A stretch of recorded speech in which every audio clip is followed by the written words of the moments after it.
Congratulations. You've just completed the Excel 101 portion of this Microsoft Excel course.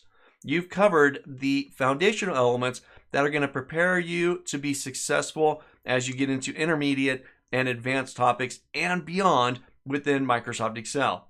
You've talked about the Excel interface, the structure of an Excel workbook, worksheets. You've got into printing. You've got into entering data. Simple process of just inputting data inside the columns and rows of an Excel worksheet. You've got into creating calculations, starting with the absolute basics and moving up into not just mathematical type operations, but functions that are built into Excel, such as the sum, min, max, average, count functions. You've gone in and mastered those key concepts.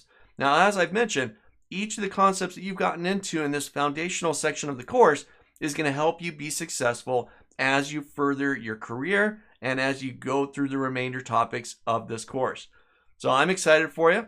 I hope you're excited. I hope you've learned something new, even if it was just little shortcuts because you've already been working inside of Excel. If you're brand new, I'm sure there's a lot going on in your head.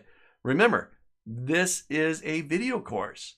Rewind, go back and view previous lectures. If something didn't sink in the first time around, go back and rewatch it, right? Participate, download the exercise files, and follow along with me.